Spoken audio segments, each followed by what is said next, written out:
These are the words that set the rhythm of the march of 50,000 students through the streets of London. Few expected that the banners carried that day would end up in flames outside the Conservative headquarters. This was in reaction to Lord Brown's proposed education cuts, which had also forced the tuition fee cap to rise to £9,000. While the intention of the protest was peaceful, broken glass still littered the floor outside 30 Millbank House the morning after.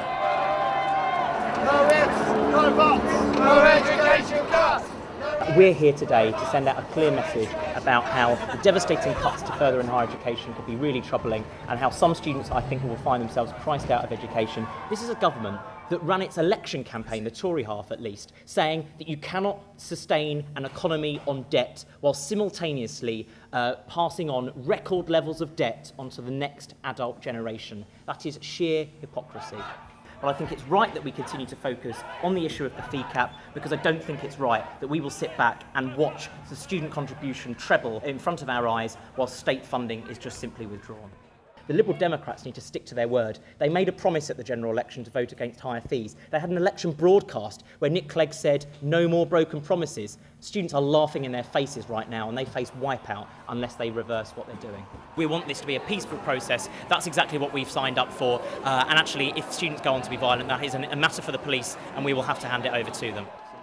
And if we end up with a riot on the streets, which I'm sincerely hoping won't happen, the press is going to focus on that. That's not what we want the press to focus on. That's not what my union wants the press to focus on. It's not what you want the press to focus on. You want the press to focus on not increasing fees, not scrapping the education maintenance allowance. Those are the messages we want to get across.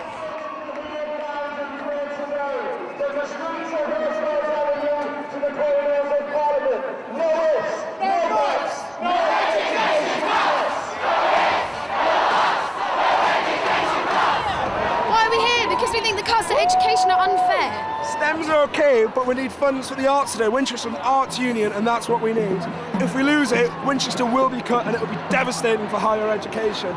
That's why we brought 250 Winchester students today to protest. No education cuts!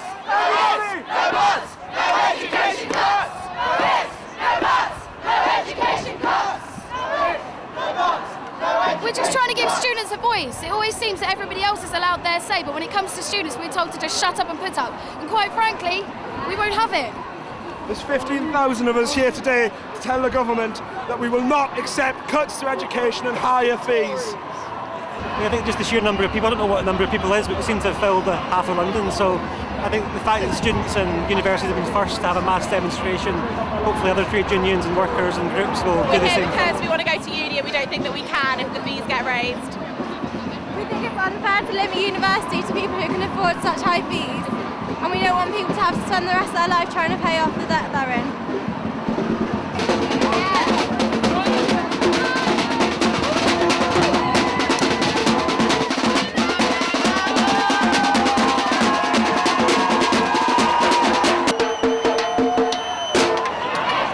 I'm just going because Gordon's a man of principles, unlike Clegg and Cameron. Gordon's a man who wouldn't go back on his word, he wouldn't sign a pledge. If Labour had won the election, we wouldn't have seen cuts this radical, we wouldn't have seen them this deep, we wouldn't have seen, for instance, humanities funding completely cut. I think higher education would be in a much better state. United's the largest union in the UK, and we represent obviously people from all different industries. It's a principle about our society that we should all be here, not just as parents supporting our children, but again, as I say, for the next generation. And if it doesn't make a difference, then it's a sad indictment. But I also think the one thing that it does here is politicise the younger people, and that's what we need. I think it's going to make our voices heard. I'm not sure that we'll be listened to. I got free education, I don't see why the students now should have to pay so much for their education. What needs to show there's plenty of people who are plenty angry about it, whether we can influence them. I didn't vote for this lot. This is the only way we can show how we feel. I'm here just to show support for all the young people in my constituency who now won't be able to go to university as a result of the announcements. I've just come from inside the House of Parliament where there is a real anger amongst MPs about what's happening.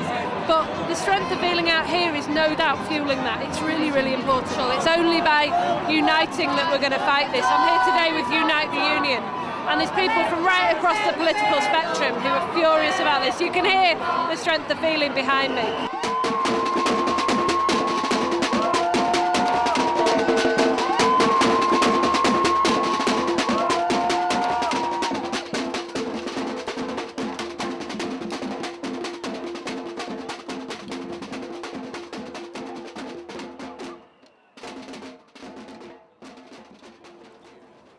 As the main protest wound down, the event took a new turn. Some protesters lashed out at the coalition's plans to cut higher education by 7%. The Conservative headquarters of 30 Millbank House was the main target.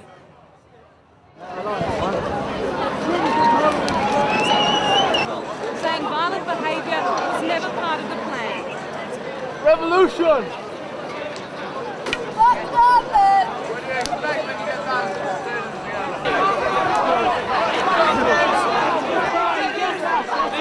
Can you fucking hear us screaming? No boss! No education costs! No this! No that! No education costs! No this! No that! No education costs!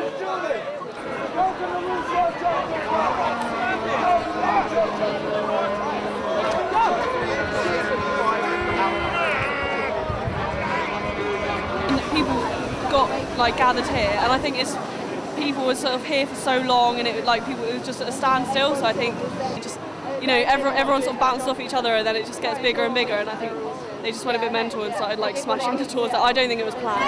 Leave him alone!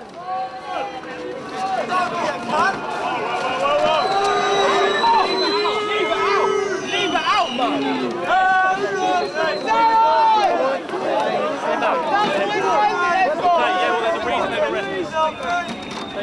Hopefully, if they do something about it and it's made a point, then that'll be really good. And for a few smashed windows, the people in there could earn more than enough to repair that. But you don't have to start paying it back till you're earning over £21,000.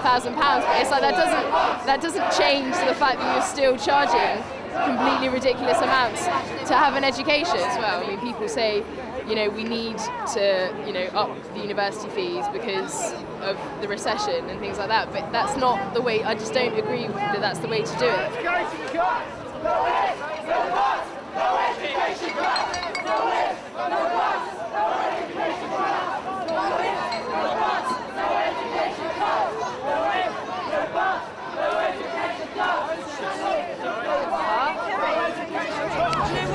That is disgusting. My dad is sat at home watching TV, watching the news on 24-hour TV, and all it's focusing on is the riots, and not the fact that 50,000 students turned out to disagree with the coalition. It's a disgrace. And if that's what a minority group of people have done, but that's overshadowed the point of this day, what a waste. The biggest student protest since 1998 ended with thousands of activists storming the political heart of the coalition. The NUS President Aaron Porter described the violence as despicable, as the intention of the demonstration was peaceful. But with 32 arrests and 14 injured, the attention was turned towards the violence rather than the significant message voiced by the 50,000 protesters that turned up that day. Laura, I'm sure you'll agree that was a pretty hard-hitting film. It was indeed. It's very impressive, yeah. Do you think that it's right for students to protest in that way? Oh yeah, I'm incredibly proud that they have. I mean, I was the last year that didn't have to pay fees, and we protested and did sort of occupations and things in our day. So it's nice to see them continuing that tradition. So. Okay, as the season changes from autumn to winter, Thomas Hobbes has been marking the 190th anniversary of an iconic poem written by John Keats about the city of Winchester. John Keats' The Autumn is regarded as one of the finest poems in English literature, and it was written here in Winchester. This year marks the 190-year anniversary since it was first published. Keats, often regarded as the greatest English romantic poet, stayed in Winchester during the autumn of 1819, and his daily walk, now a popular tourist destination, through the cathedral close to the beautiful country meadows of St. Cross, provided the inspiration for the creation of To Autumn. while barred clouds bloom the soft dying day, and touch the stubble plains with rosy hue, then in a wailful choir the small gnats mourn among the river sallows, borne aloft or sinking as the light wind lives or dies. With the season of autumn coming to an end, it is fascinating to think that this beautiful countryside backdrop to Winchester provided the inspiration to John Keats when he was writing his classic poem, The Autumn. But what was the poem's impact on English literature and the city of Winchester itself? Critics say if ever there is such a thing as a perfect poem, Keats's To Autumn is that poem. It's important to say that part of the inspiration for the work itself is the famous Keats walk into South Winchester. And in the process of the walk itself, it's a semi-spiritual experience almost for Keats. He seems to be subsumed by a kind of vision of Englishness. Take note of that moment in the first stanza of the poem, which speaks of autumn as the time that fills all fruit with ripeness to the core. This seems to be a key moment in the poem's narrative. Keats is invoking this Renaissance humanist idea about the aim of life is to die well. From the Renaissance there's a line like King Lear saying ripeness is all when he's on the point of death. And it's rather as though Keats is trying to rehearse and dramatise his own King Lear moment. Ripeness is all when he comes to penning this marvellous ode called To Autumn. Ellen Simpson, head of the council's tourism board, told us, already 5,000 people have taken the Keats Walk, and the walk's appeal remains enduring because little has changed in the 190 years since Keats penned his Ode to Autumn. Keats's life was cut tragically short at age 25, but it is clear Winchester was an area with a significant impact on his legacy, and To Autumn will forever remain a beautiful summary of the city of Winchester. Tom is with us in the studio now. So Tom, how do you think Keats's poem reflects Winchester? I think it captures the beauty of the countryside of Winchester. Keats wrote the poem towards the end of his life, and many regard it as like a perfect English poem, and I think he just summarises the essence of that time. And obviously the Keats walk, which he took every day, it still remains very similar to what it was 190 years ago, so that essence still remains.